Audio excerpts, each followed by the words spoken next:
If you've ever wanted to know how to change the inner tie rod in on a 97 through 2001 Toyota Camry, you, my insane friend, have come to the right place. Insanely cool cars, tool reviews, and auto repair videos.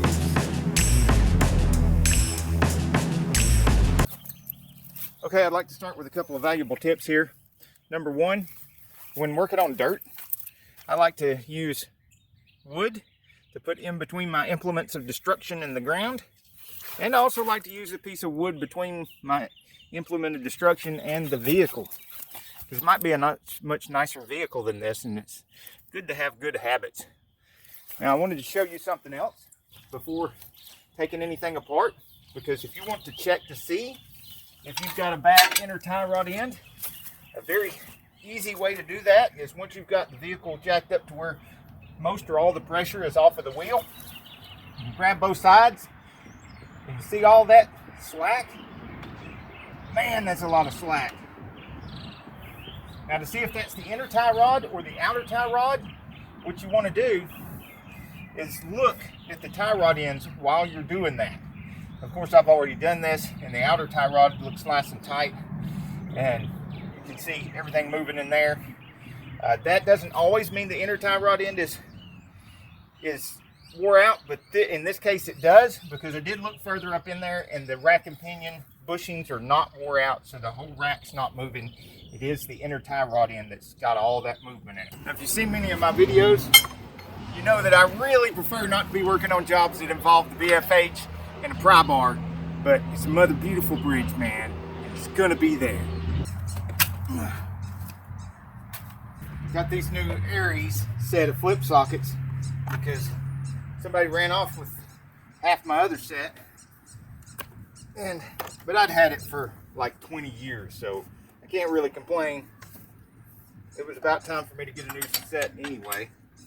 21 millimeter on the lug nuts.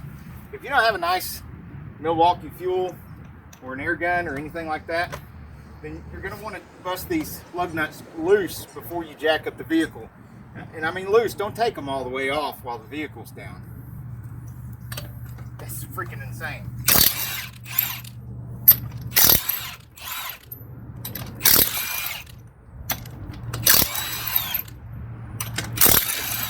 And if you haven't seen any of my videos before, I gotta warn you, don't do anything I do in my videos.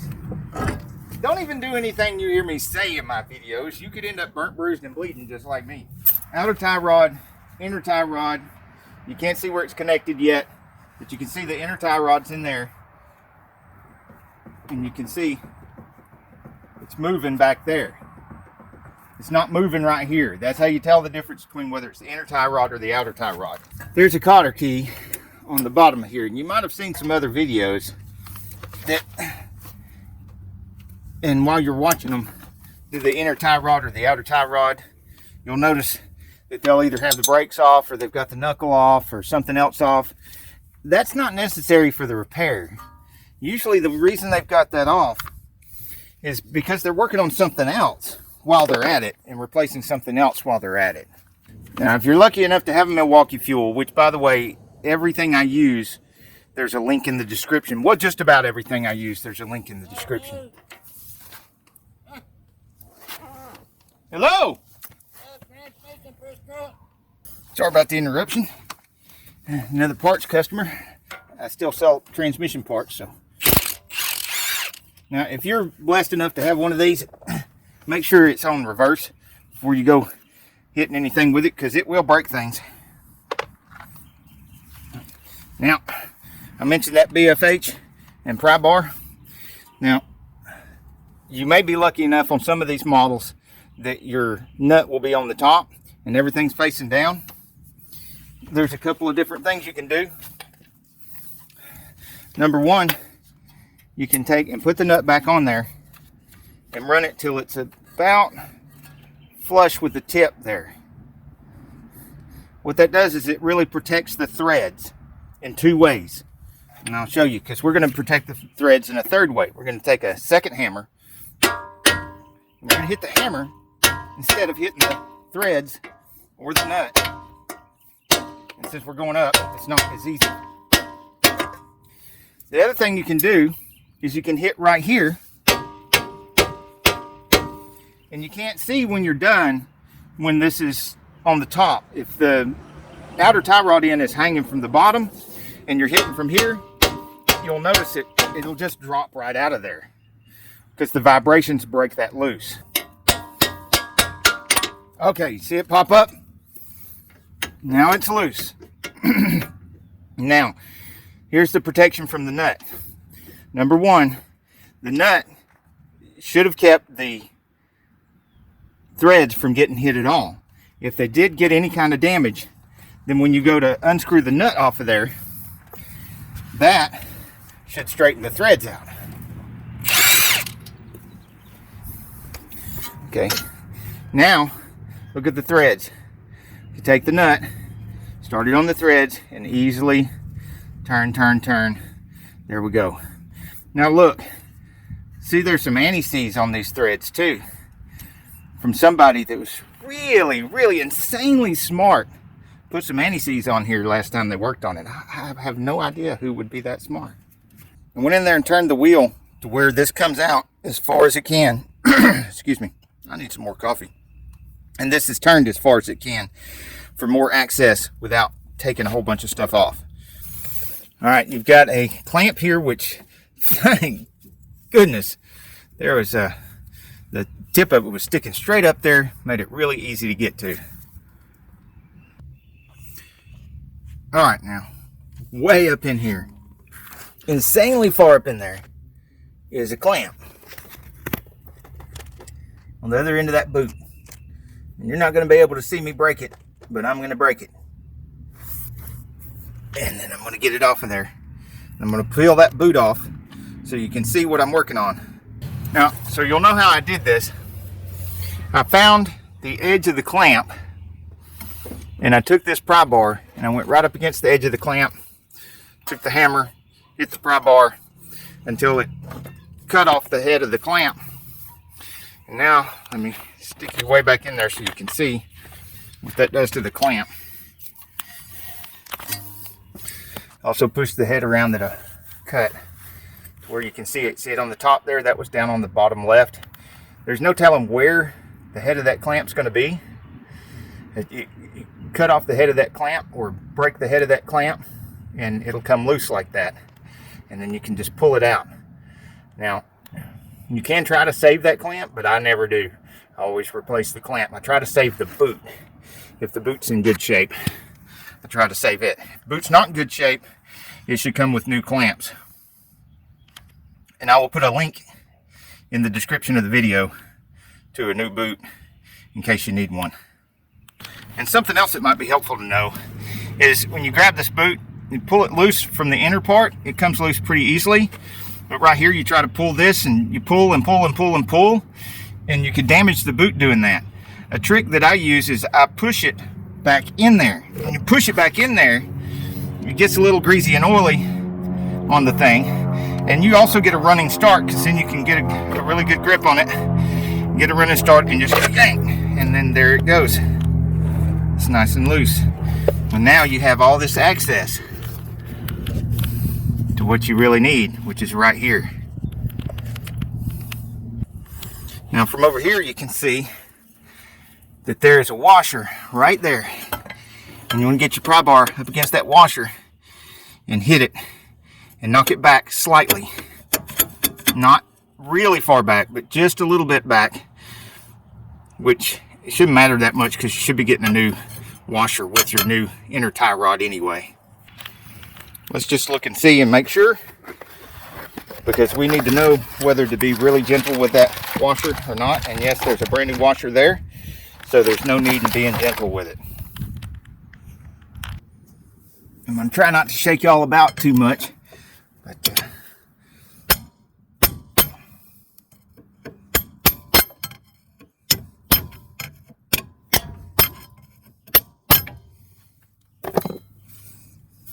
yeah, that's back far enough. And then I got to do the same thing on the opposite side, down here in the bottom where you can't see. I'm just feeling for it. I can't see it any more than you can, but you can stick that in there and you can feel it. reach in there with my finger. Yeah, that's back far enough. There's something else I want you to see that I'm not sure you can see or not on this camera. But can you see way back there in the rack and pinion with the boot off? You can see the in the rack and pinion there a little bit. And down at the bottom, you see where there seems to be power steering fluid? You shouldn't have a lot of power steering fluid in that part. I mean, there should be some because you want this shaft to stay lubricated, but there shouldn't be a lot because it shouldn't be accumulating in the boot. Eventually it's going to leak out of the boot because the boot is just a dust boot. It's not a liquid seal. So there shouldn't be liquid in there. That means that there is some wear on the rack and pinion, and eventually we're going to have to change the rack and pinion. And when we get done with this job, we need to check the power steering fluid and top it. And the slack I was trying to tell you about but couldn't show you, can you see it?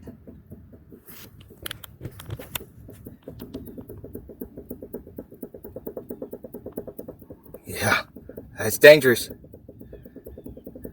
Okay, now this next trick is not good for the health of the rack and pinion. But if you're having a hard time because it's really difficult to get this to come loose, like it feels really tight on there, remember it has this flat washer between it and the rack. And that flat washer can be compressed a slight bit. And that will take some of the pressure off and make this easier to twist off. So you take one hammer and a second hammer, BFH, and hit that. And what you're doing is you're not only vibrating and shocking the threads in here, but you're compressing that washer ever so slightly. And both of those things is going to make it easier for this to twist off.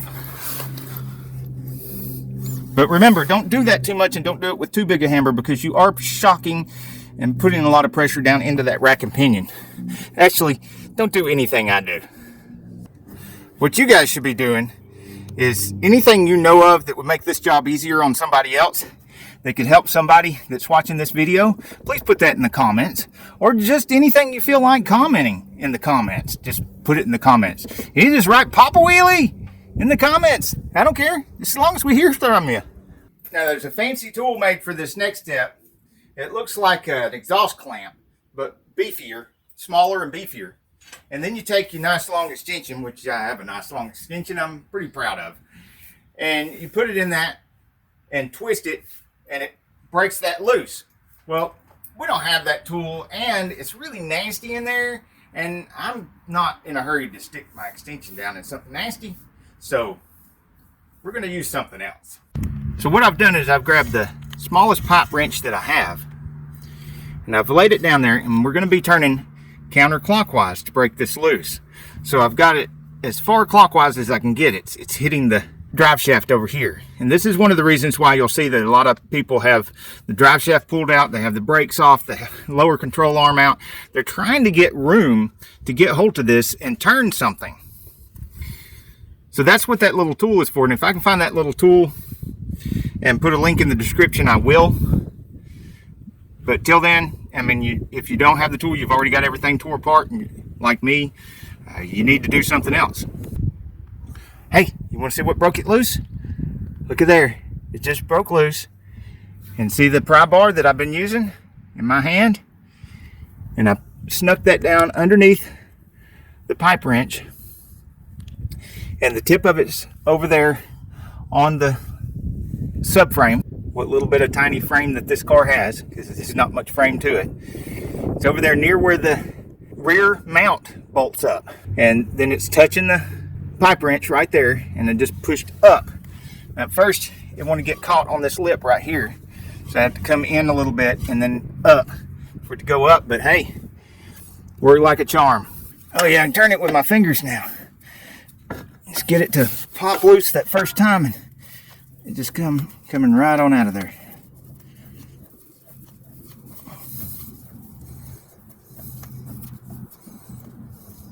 All right, there we go.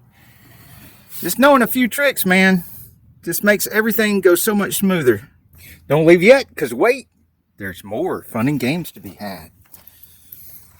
Need to put this outer tie rod end on the inner tie rod end. And need to be able to get the inner tie rod end back on the car without ruining the washer and ruining the tie rod end. If you're smarter than I am and you went ahead and bought the outer tie rod end to go with the inner tie rod end, you can skip this step and you don't have to do this work, because you could just take the new outer tie rod end, put it on the new inner tie rod end, and hold them up against each other, spin it down till they're the same length, and then put it on the car. If you're cheap like me, and mostly you just wanted to be able to show people how to do this, I don't know why I'm like that. It's crazy. It's insane. To use less strength, you use more pipe wrenches. Since we got lots of room, we got more pipe wrench. There we go. Nah, it broke loose. Oh, it's still fighting. You don't have to turn the nut very much to get it loose enough to where you can start spinning this inner tie rod end out of the outer tie rod end. And once you're ready to do that, you move the pipe wrench to the inner tie rod end. It's got some flats on it here, and you grab those and you start spinning.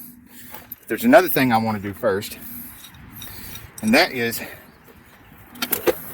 find out just how deep the inner tie rod end is screwed into the outer tie rod end, and spin my lock nut down to that point. Matter of fact, I'm going to take this off so I can get it closer. Spin this down to that point so I can cheat and find out just how far to put the outer tie rod end into the inner tie rod end, so that my alignment is pretty much the same as it was before I started working on it. The car's still going to have an alignment, because it probably needed an alignment even if this thing wasn't wore out, but it certainly needed an alignment by the time this inner tie rod end was wore out, and then it even needed alignment even more after working on it. If I haven't already made a video on how to do at least a partial alignment with a tape measure, then I will make a video on that, and it will be in my auto repair playlist.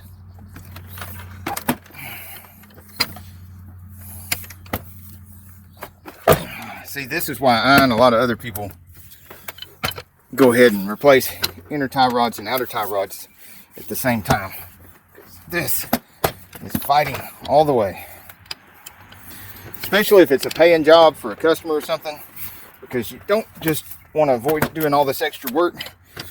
You, on a customer vehicle, and a lot of times on your own vehicle, you want to be able to warranty that repair for a long time, which means you want to replace everything that might fail soon after you've worked on it, so you don't get that dreaded phone call, "Wasn't doing that before you worked on it."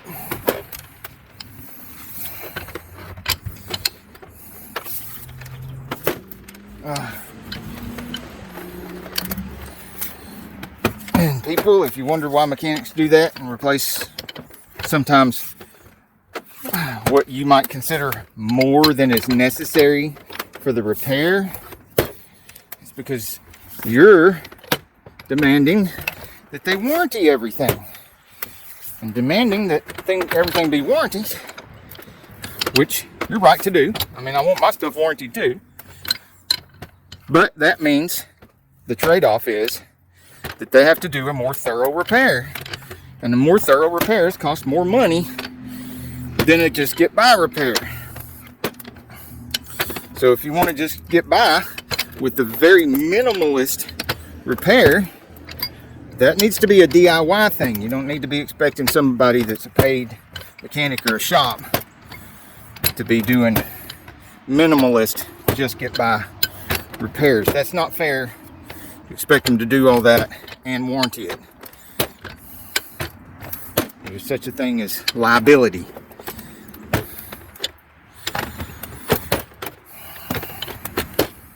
Don't take chances, do it yourself. Okay, this is going to be a long and boring event because there's lots and lots of threads here. Okay, my insane friends, can you guess what's my favorite thing to put on the threads besides anti-seize? Especially when it's brakes and suspension components. Ta-da! That's right, Loctite. Let's get some of that on there. Don't need a wheel falling off. Notice I ain't stingy with the stuff. It's a suspension component.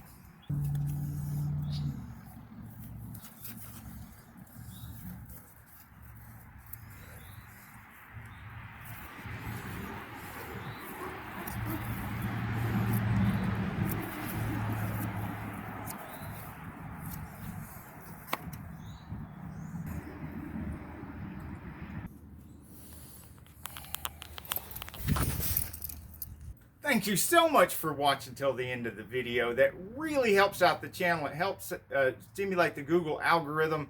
Tells them that there's something great about this video, even if there's not. And it's all because of you. Thank you so much for your help. I hope that something I did in here will help you. Till the next video, get off the couch and get dirty. Hey, if you like this video, we got a whole lot more. We got tool reviews, we've got repair videos, we've got show car videos, hot rods, mod rods, you name it. If it's got wheels on it and an engine, it's probably on this channel. So subscribe, like, and binge watch Saneauto. Binge watch Saneauto.